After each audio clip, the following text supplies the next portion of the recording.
Check, check.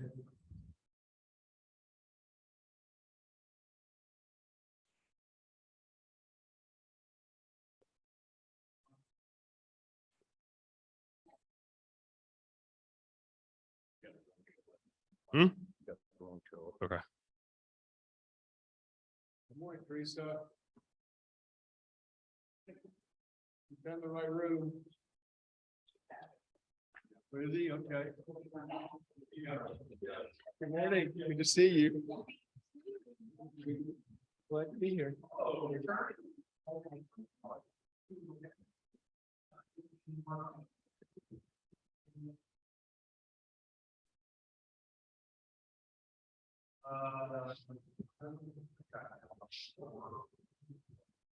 Check, check, 1, 2. Hey, hey.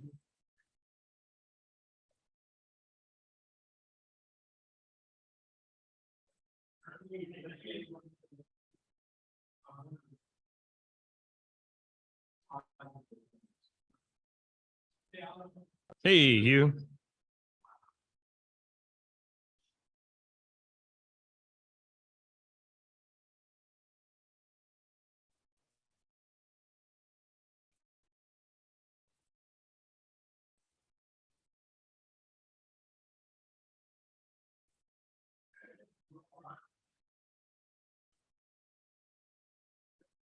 Yeah. Yeah.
I think they're making it.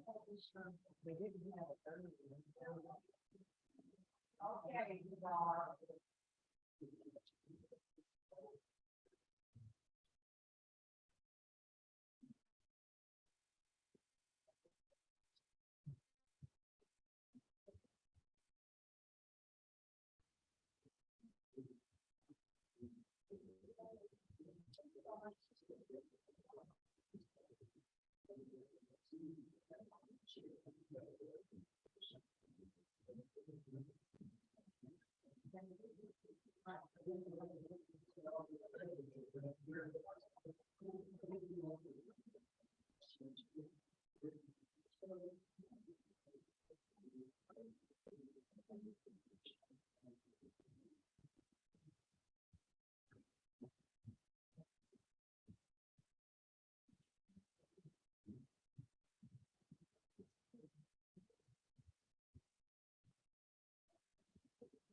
Who you going with?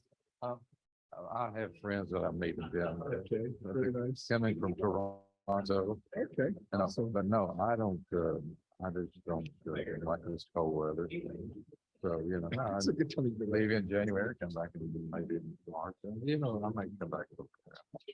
It all depends on, How much you know, time you have? well, and you know how I feel, you know, if I decide, you know, I'm gonna get tired of this, but I can just hop on the plane and come back.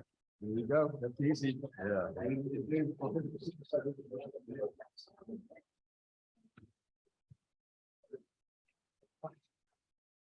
Richard, you doing all right?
Do we want some of the lights out?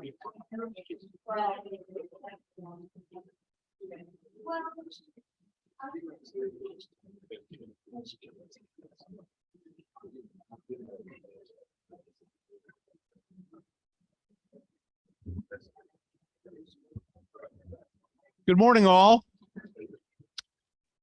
Worship ran a little bit long, so I expect that we'll be having folks trickling in a minute. But I want to go ahead and get started so that Kem has the full amount of time to help us find where the Holy Grail really is. Not just a prop for a Indiana Jones movie, but the very thing itself. Kem, thank you so much for taking time to be with us. There was great conversation last week after class about how much people enjoyed it. We have, I know, a number of people, and Alec, we're already up with the Zoom, aren't we? Because we had a number of people who were here last week that couldn't be here this week but wanted to join by Zoom. So we'll go ahead and do that. Amy, gosh, Amy Joyner, who was in Southern Living this week.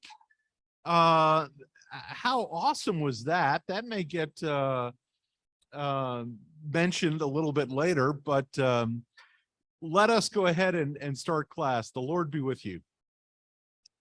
God of mercy and grace, we thank you for this day, for its beauty and its promise and for its hope. We remember the saints that have gone on before us, many of whom are so dear to us, that even thinking of their names and seeing their faces in our mind's eye bring back such tenderness to our hearts. We're thankful for their vision of what the Christian life could be, that it might help us live in our own days wise and well and winsomely for you. Guide us now in this study, that we might be further inspired to be your people. In Christ I pray. Amen. Thanks, Kim. All right.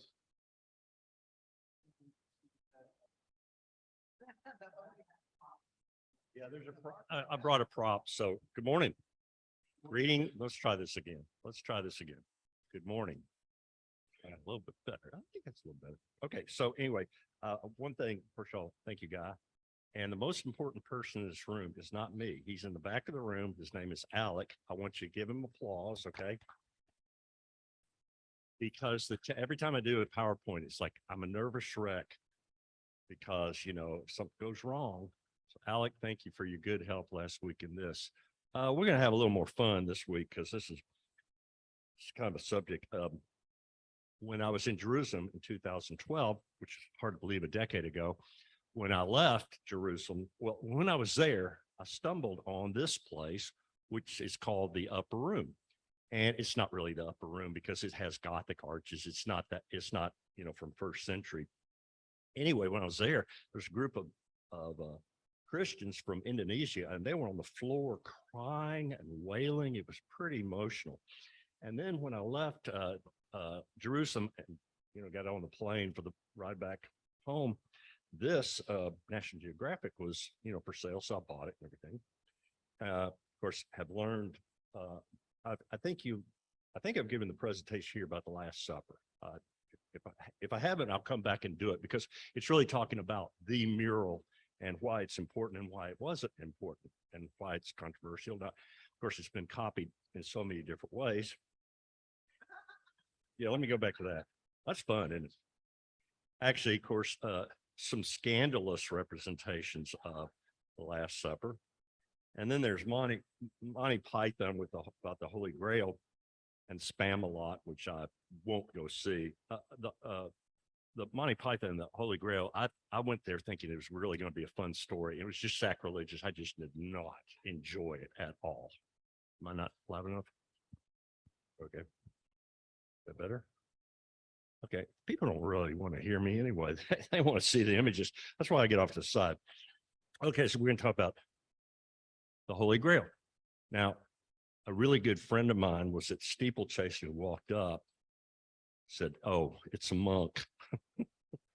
That's John Lilly, great friend from college days. And he was holding that thing. I said, "I'm going to use you in my presentation." Okay, so we're going to talk about the biblical event, some images, myths, a character named Parsifal, and then kind of legacy and meaning on this stuff. It's important that I always list credentials or sources.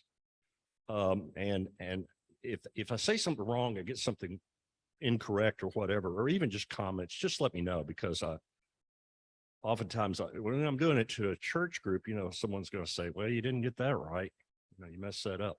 So what is the Holy Grail? The authorities or the references, Holy Bible. There's an event. There's a last meal together with Jesus and his 12 disciples. Okay. It's in all 4 of the Gospels. And one of the things I mentioned last week was, why was it there just one Gospel? Why are there 4? And, we mentioned that last week. John is the one that he does not mention the cup, only the bread and the dish. So Matthew has the bread and then the cup. And Mark has the bread and the cup. Luke has the cup, then the bread. It's just kind of interesting. So how was it depicted throughout history? The first known image of this is an interesting mosaic. And you could see, by the way, who's the good guy? The good guys on the far left, right? You know that. Pretty easy to tell them. And there's no cup. There's a dish. This depiction, who's the bad guy? It's pretty easy to know, which is really, and when I talk about the Last Supper, if you invite me back to do that presentation, I talk a lot about how Judas is shown.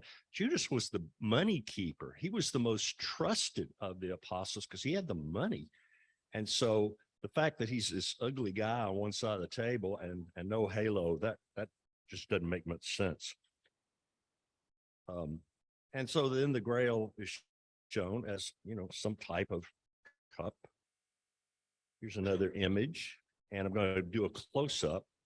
Another thing I talk about with the Last Supper presentation is the depiction of John, who's always very, very young, sometimes shown as very effeminate. When Marilyn and I went to Rome and Florence back in 2009, we got there and we were jet lagged and everything. We were going to meet the tour guide the next morning, and we stumbled into this place called the Museum de San Marco. And it's a place that has all these alcoves for monks, and every one of them has a beautiful piece of art, and it's just unbelievable. And this is one of them. And you see, there's John, and he looks like a girl. So that's a young person. John is often shown as sort of effeminate. So what was the material? Well, it could have been any of these 5 materials. Don't really know. It doesn't say in the Bible what it was. Also mentioned is the dish. Now this is 1464. Now this is before the most famous depiction. Here's another one, very similar. By the way, in both of these, I think. But yeah, see John to the side. Looks very cute. He's young. And then in this one, of course, this is one I'll talk about at length in the presentation on the Last Supper. He's always asleep. He's always tapped out. It's been a rough day. He's always leaning against Jesus because that's what it says in that's what it says in the Bible. He was tired and he was leaning. But the most famous rendition is this one. Now, again, and I don't mean to constantly mention it, but the Last Supper presentation, I really had the most fun doing the research on this, and this is the way it looked, but it needed to be restored. And so it was restored. Now, ready? You're going to see the restoration. Look at it carefully, okay? Now, this was taken with a really good film camera because they didn't have digital cameras back then. So the next image is with the digital camera. Whoa, is that different? There and there. Now, it's very controversial.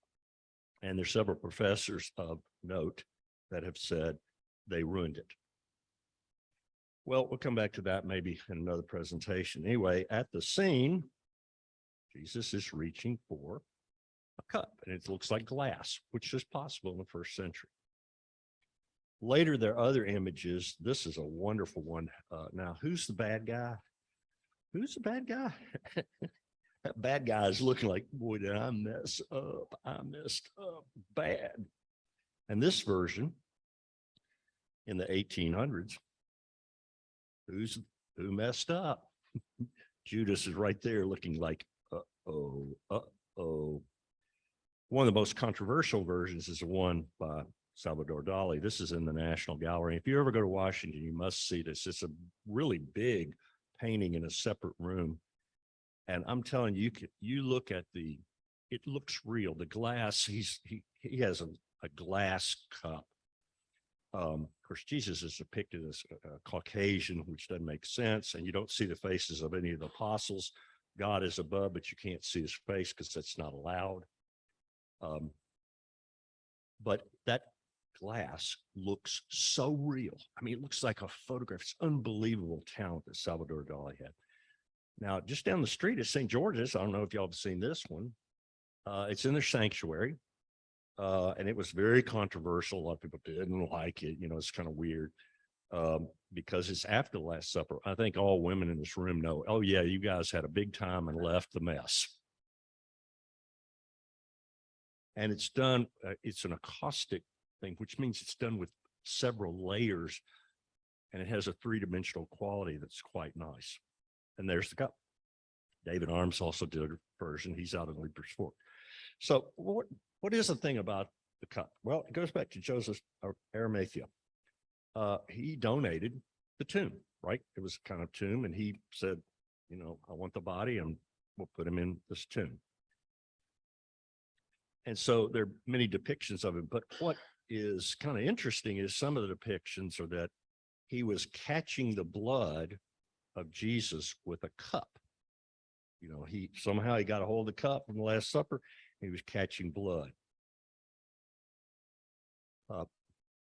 John mentions the death of Jesus, and John is the only one to mention the fact that Jesus gets stabbed. I think they're really trying to kill him. They want him to die before sunset, and they want him to die that evening. But John also mentioned, he mentions the spear and the nearby tomb. And so there have been depictions of this. This is one depiction. And there's actually in the Apocryphal, which, you know, in Protestant, you know, Catholics have that as part of their holy book. We don't. But he's mentioned, his name is mentioned, Longinus. And in this depiction, he's stabbing Jesus to make sure Jesus dies very quickly. You can actually see his name is right above in Greek, right above his picture. Well, he stabs Jesus, but according to, I guess, legend or whatever, he feels really bad about that. And he becomes one of the first converts to Christianity. And I'm not sure where this statue is, but there he is, Saint Longinus, with the Holy Lance, which is, you know, this long thing that they poked up and poked in the side of Jesus. You know, there's several of the groups that think they have the original version, you know, who knows. So, but there's the Holy Lance, well, and the Holy Grail. Okay, now along comes the Crusades, and somebody's got to protect these things and get them out of the Holy Land, and they're protected by who? The Knights Templars.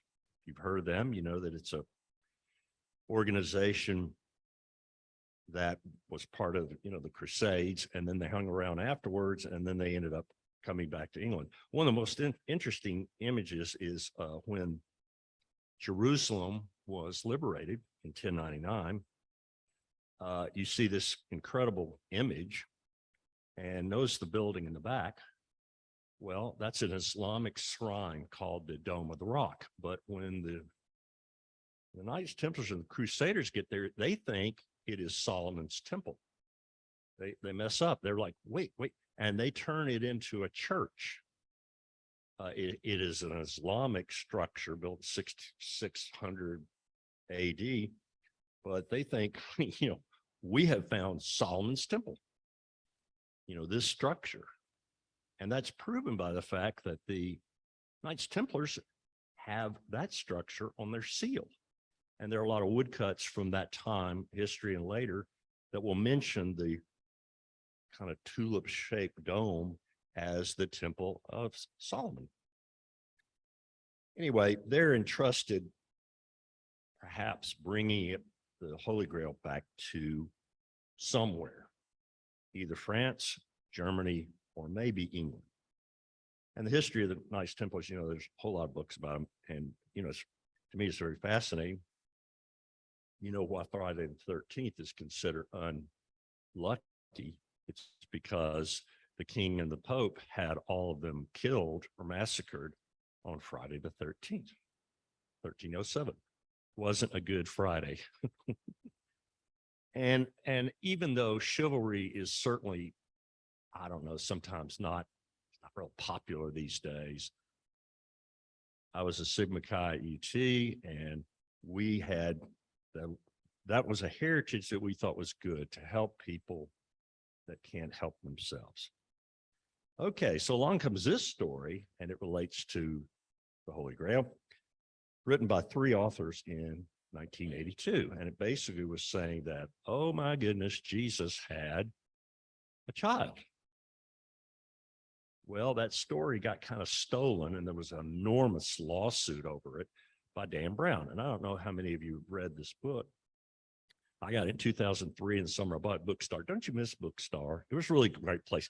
I bought the copy, took it to the swimming pool to read, got about 1/4 into it and went, oh, this is a really weird story.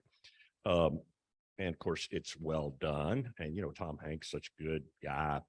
But, you got myths, secrets, conspiracy.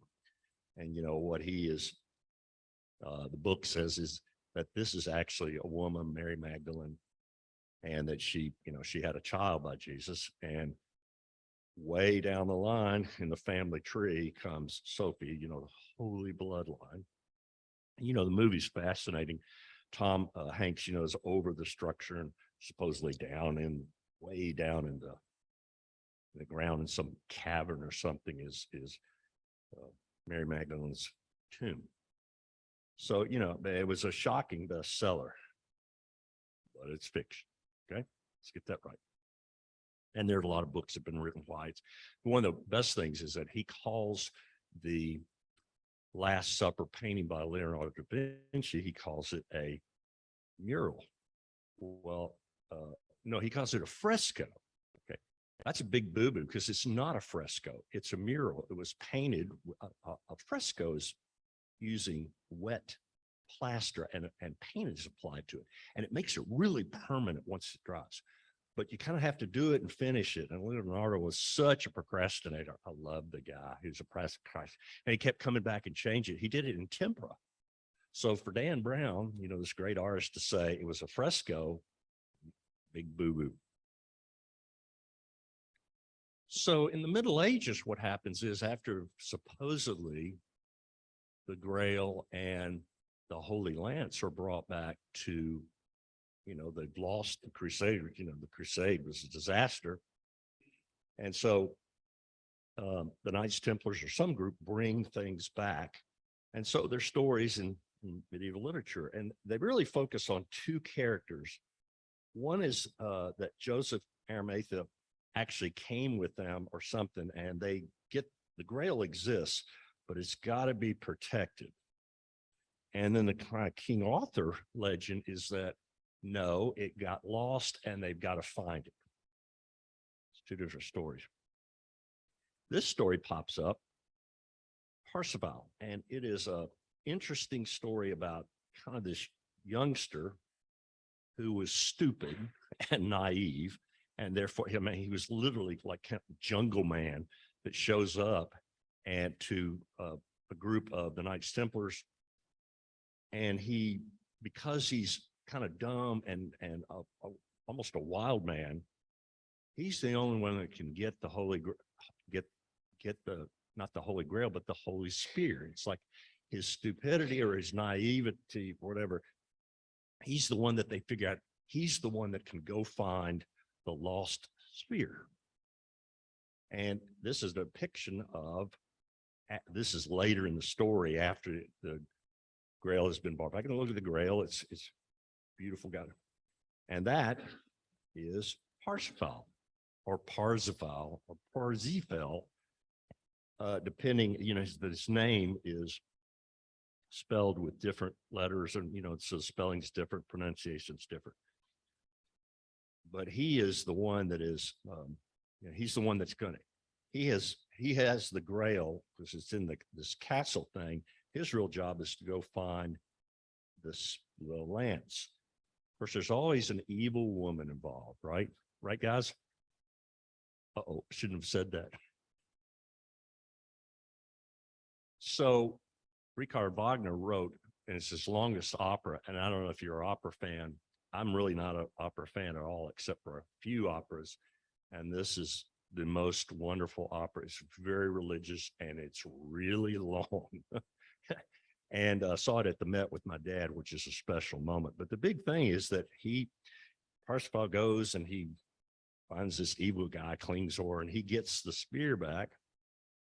He brings it up, and of course, that's miraculous that he's brought it back. He's got the lance, the Holy Lance. Just a huge ceremony at the end.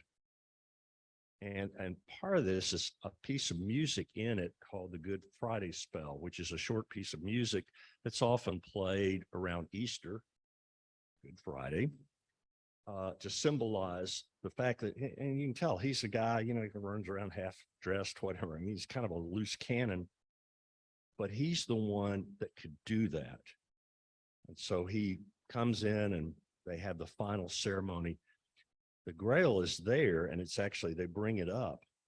But the thing is that because the lance has been taken there, everything is good. The triumph and the music at the ending. I want the music played at my funeral. Marilyn knows this. Hope it's not too soon. But the very end of the opera is some of the most beautiful music you will ever hear. And so, you can watch it. Of course, it's like I said, it's a really long opera, and the ending to me is just fabulous. Okay, so there's the other guy, King Arthur, right? Who was King Arthur? Well, we could talk forever about him. And one of the things, you saw that image earlier of kind of a round table with the Grail in the middle. Well, they're historic images of this. And this is Arthur's round table. Of course, it's such a cool idea. Everybody sits in a circle, everybody's equal. And it becomes a place called Camelot, right? And there's this guy, Merlin, is involved. And this really comes to head, or there are many different legends and different stories, but Tennyson writes one of the most famous books in 1859. But then the book that many of you are familiar with is The Once and Future King, written in 1958. Wonderful story, and talked about Camelot, this mythic place with the round table, beautiful castle. It became a musical, very successful musical with Julie Andrews and Richard Burton. That's 1960. I remember the story about King Arthur as a cartoon.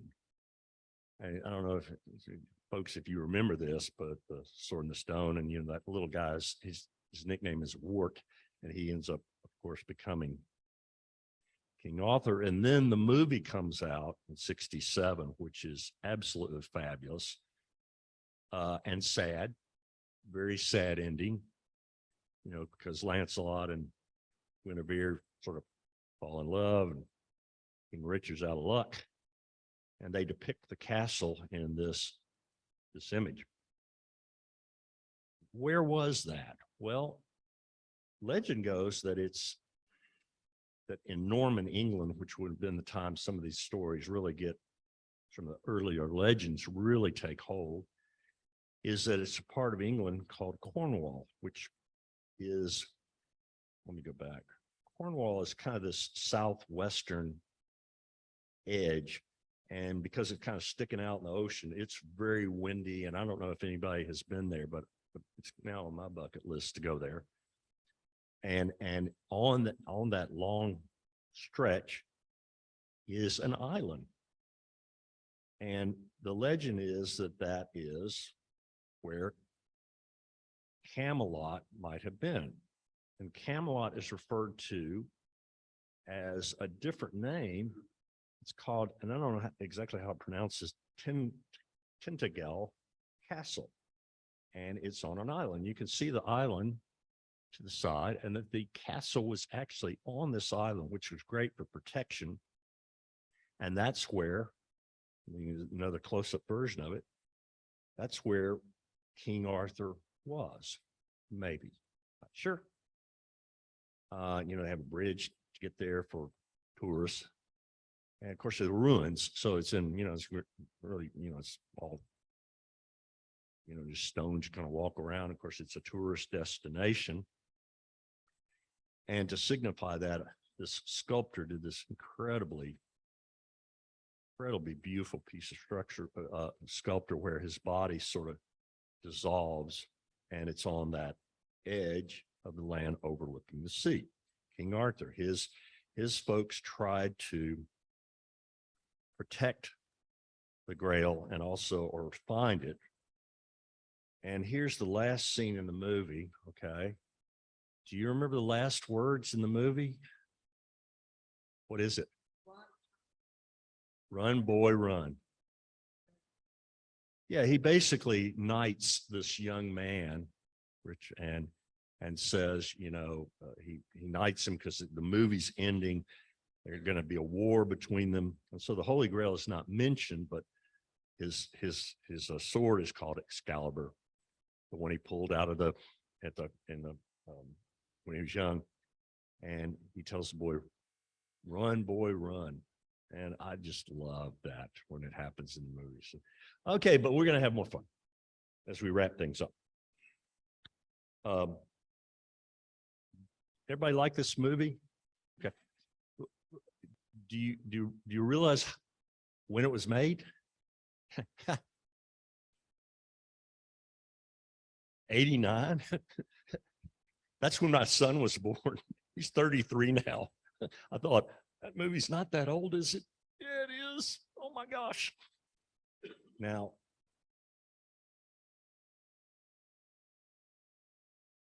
my little brother, who I've dealt with a lot recently, used to work for a company that pushes movies. This is back when Blockbuster days and stuff like that, where you go and buy the movies. Of course, it's all vanished. But he got all kinds of tricks to market the movie, and this is one of them.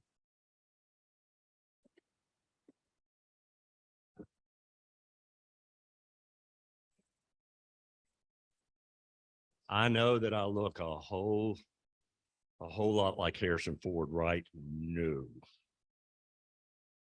Well, of course, in the movie, it's this wonderful legend that they're going to go get the Holy Grail. They find out where it is, and there's this depiction of the knight walking across the air like that's impossible. And for those of you that have traveled in the Middle East, you know that the castle where the knights are located, or this one old knight is located, is this structure. Well, most people that have traveled know that's Petra, the one of the structures here. I think it's called the Treasury, cut out of stone. Of course, they get there and they go, oh, okay. And of course, they go inside with the Nazis and all that good stuff. They have a problem. And then, of course, Harrison Ford has to walk across one of the coolest scenes ever, the bridge that, he can't figure out what it is, but he has that leap of faith to go get the Holy Grail, right? And then he gets in there, and there's the old knight, right? Which is so much fun because he's like the last Knights Templar, and behind him are 20 or 30 Holy Grails. So which one is it? Well, of course, the bad guy, the Nazi, he walks around and looks at it, picks up one and puts it in the water, the holy water that's nearby, and picks it up. Of course, just as Parsifal, there has to be an evil woman. He's really good looking for an evil woman. Anyway, of course, he picks up the cup, and what happens? Remember what happens? Uh-oh, like Judas. Uh-oh, I think I messed up. Oh, I really messed up. To which, Alec, where are you? Well, we were talking earlier, and what does the knight say? He chose poorly, which is probably the funniest line in any movie I've ever seen. I remember being in theater. The whole room went nuts. Big boo-boo. And of course, Harrison Ford, being the smart guy, says it would have been something very modest. A little cup, a wood cup, or maybe metal. Yeah, it's actually gold or something. So he dips it in and, the movie ends and everybody, but at the end of the movie, they lose the grail, it falls down and the bad German Nazi woman tries to save it. Of course, she falls down with the grail. And so it's all gone and they ride off into the sunset. Literally, that's the end of the movie. As I close on this, I'm going to remind you that there is a Muppet version of the Lost. This is it. And it is absolutely hilarious. If you can get it, you get the sort of vampire guy's the Nazi, and then the dog's character. It is just hilarious, sort of lighthearted. So as I come to the end, and I know I've tried it, maybe I've gone through slides too quickly, but really remember that the Holy Grail has great significance, but it also doesn't have significance. I mean, it's the act, it's not the object. It's a relic. And of course, in the Middle Ages, people would travel long distances to go see a relic. And so the legends of this relic, the most important relic, just continued and continued and continued. And whether it was the glass that's shown Leonardo's version or the one by Salvador Dali, of course, this is such an interesting image because Jesus is actually dissolving, you see through him, and it's just an unbelievable painting achievement. But it really comes down to this, we all got to do what's right. We all got to remember to be kind to people, to protect people that need defending, to not screw up like Judas did. Look at the look on that guy's face. Big mess up. And so I close with, and I urge all of you to choose wisely. Thank you.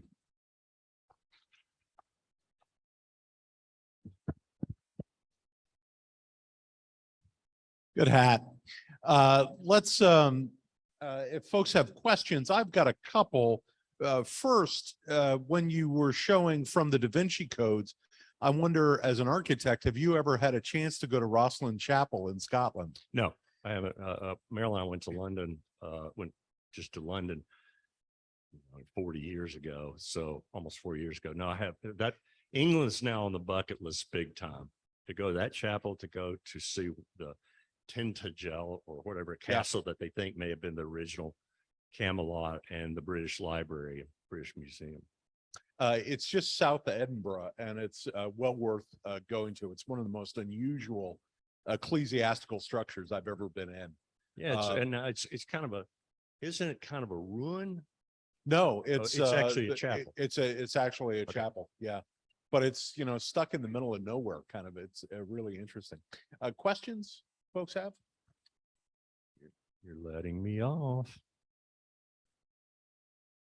Yeah, because of folks on Zoom. Do you know why the Knights Templar were murdered by the Pope and the King? Oh, a great reason. That's a good question. Why were the Knights Templar murdered? Knights Templars became extremely wealthy and extremely powerful. Pope didn't like that. During the Crusade, the Knight Templars served this unusual thing that they were kind of like the bank. You'd give them maybe money and they'd travel with the money, or maybe they'd write something down like a check. And when you got to the Holy Land, you could kind of cash it with the other Knights Templars. So they were moving all this money all around, and the Pope didn't like that. King of France really didn't like it, because they're operating like their own kind of army, and they were armed, and so it's like we gotta get rid of them. Hope that answered your question. Power and money. Other questions? I hadn't thought about this until today. Is there any speculation that the sword that wart Arthur pulled out of the stone was the sword that pierced Christ? I don't think so. That's the legends call that sword well, first of all, it's a sword, not a lance. And a lance, lance is, I mean, Jesus was probably up on the cross, and so, this guy poked him. Terrible. But a lance is, usually something like 6 feet, maybe 12 feet long, whatever. Kind of like what we call a javelin today. And I think most of the historic stories about King Arthur refer to that as a sword called Excalibur. And of course, he runs around with Merlin. Merlin helps him and all this stuff. Cool story. Questions back here? I thought I saw somebody raise a hand. You're letting me off easy. This is too easy. Okay, maybe I should have a test.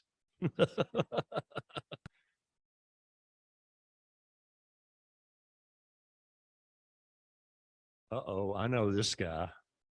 This may be a ringer question.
Yeah, that's a really good comment because a carpenter's cup would have been very modest.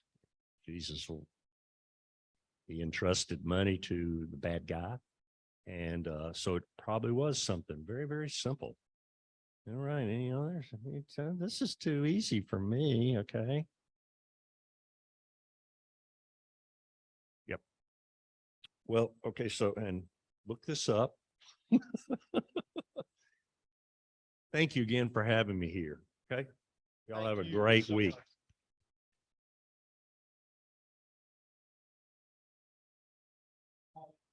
Two things. One is,